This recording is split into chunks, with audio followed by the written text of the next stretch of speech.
ছোট কিংবা বড় যেই হোক না কেন ডিম ভালোবাসে না এমন লোক খুবই কম আছে। আবার এমন অনেকেই আছেন যারা মাছ মাংস ছেড়ে ডিম বেশি পছন্দ করেন। আপনারা ডিমের অনেক রকমের রেসিপি করে থাকেন। আজ একটু ভিন্ন স্বাদের ডিম ফ্রাইয়ের রেসিপি আপনাদের সাথে শেয়ার করব।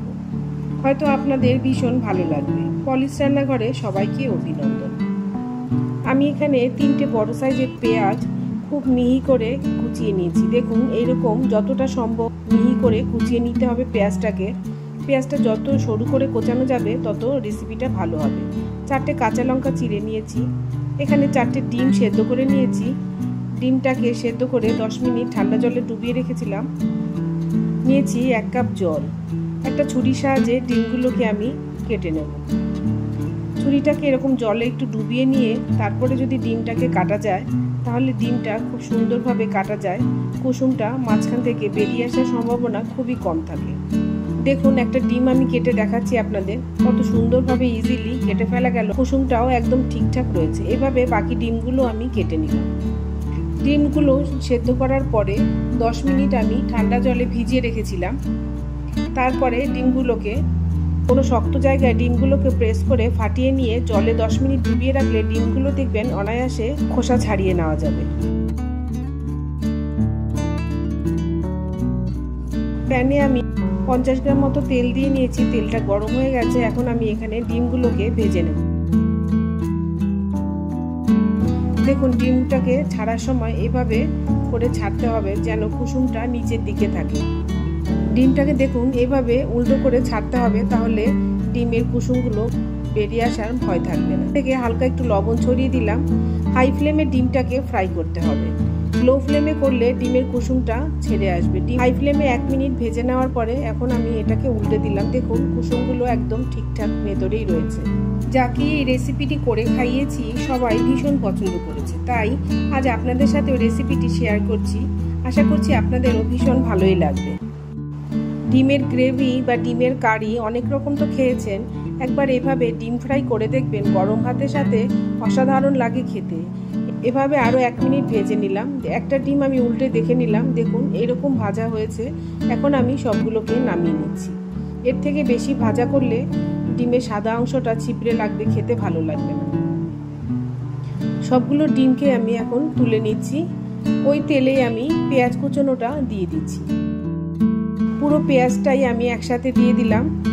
হাই ফ্লেমে আমি 2-3 মিনিট ধরে অনবরত নেড়ে চেড়ে প্রথমে এটাকে ভেজে নিচ্ছি। তারপরে গ্যাসের ফ্লেমটা মিডিয়াম করে দেব। অনবরত নেড়ে চেড়ে পেঁয়াজটাকে ভাজতে হবে। ঠিকঠাক মতো নাড়াচাড়া না হলে কোনো দিকে কম বেশি ভাজা হবে, তখন এর টেস্টটা ভালো হবে না। রান্নার টেস্টটা নির্ভর করছে আপনি কত সুন্দরভাবে ধৈর্য ধরে পেঁয়াজটাকে ভাজতে পারবেন। দেখুন আমি মিডিয়াম ফ্লেমে 4-5 মিনিট ধরে অনবরত নেড়ে চেড়ে পেঁয়াজটাকে একটু বাদামি করে ভেজে নিলাম। এর থেকে বেশি লাল করা যাবে না, তাহলে এর টেস্টটা ভালো আসবে না। দেখুন এইরকম ধরনের ভাজা করতে হবে। পেঁয়াজটাও খুব সুন্দর সফট হয়ে গেছে আর সুন্দর ভাজার একটা গন্ধ বেরিয়েছে। এটাকে শুধু কাঁচা লঙ্কা দিয়েও করা যায়, সেক্ষেত্রে শুকনো লঙ্কাটা দেওয়ার দরকার নেই। পেঁয়াজটা ভাজার শেষের দিকে যখন বাদামি রং ধরবে তখন কাঁচা লঙ্কাটা দিয়ে দেবেন। পেঁয়াজের সাথে কাঁচা লঙ্কাটা হালকা একটু ভেজে নেবেন, তাহলেই এর টেস্টটা ঠিকঠাক চলে আসবে।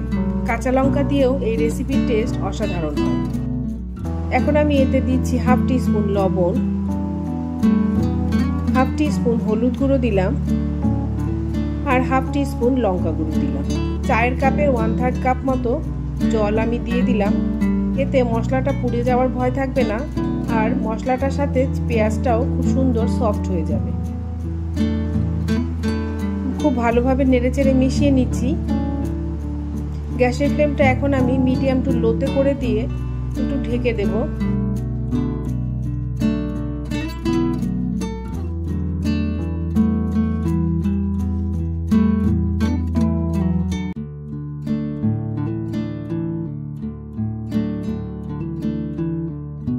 ঢেকে আমি 3-4 মিনিট কুক করে নিচ্ছি।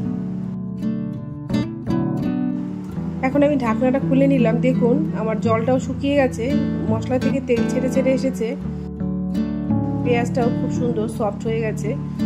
এখন আমি এটাকে আরও 1 মিনিট ধরে একটু নেড়ে চেড়ে মিশিয়ে নিচ্ছি। রেসিপিটি ভালো লাগলে চ্যানেলটিকে সাবস্ক্রাইব করে আমার সাথে থাকবেন। একটা লাইক দিয়ে কমেন্ট করে জানাবেন রেসিপিটি কেমন লাগলো।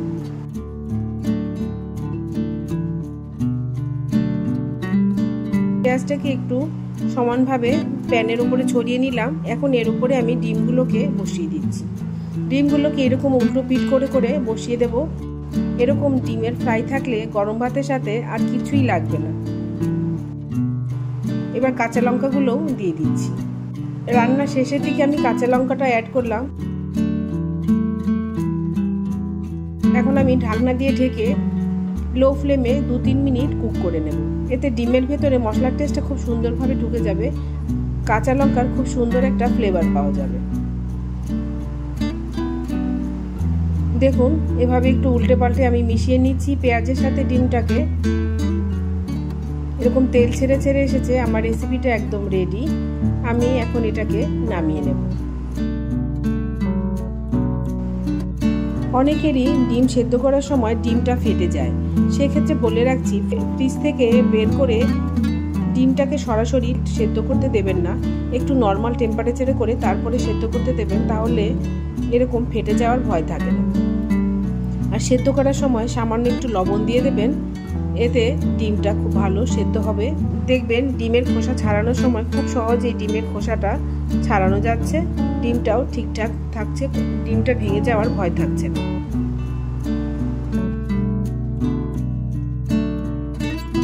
পেঁয়াজ আর কাঁচা লঙ্কার সাথে এরকম মাখো মাখো ভাবে ডিমটা থাকছে। দেখুন দেখতে কত সুন্দর হয়েছে, খেতেও সেরকমই অসাধারণ হয়েছে। গরম ভাতের সাথে এরকম রেসিপি হলে আর কোনো কিছুরই প্রয়োজন পড়বে না। একবার বাড়িতে করে দেখবেন, আশা করছি ভীষণ ভালো লাগবে। দেখা হবে পরবর্তী নতুন কোনো রেসিপি নিয়ে। সে পর্যন্ত সবাই খুব ভালো থাকবেন আর সুস্থ থাকবেন। সাথে থাকার জন্য সবাইকে অসংখ্য ধন্যবাদ।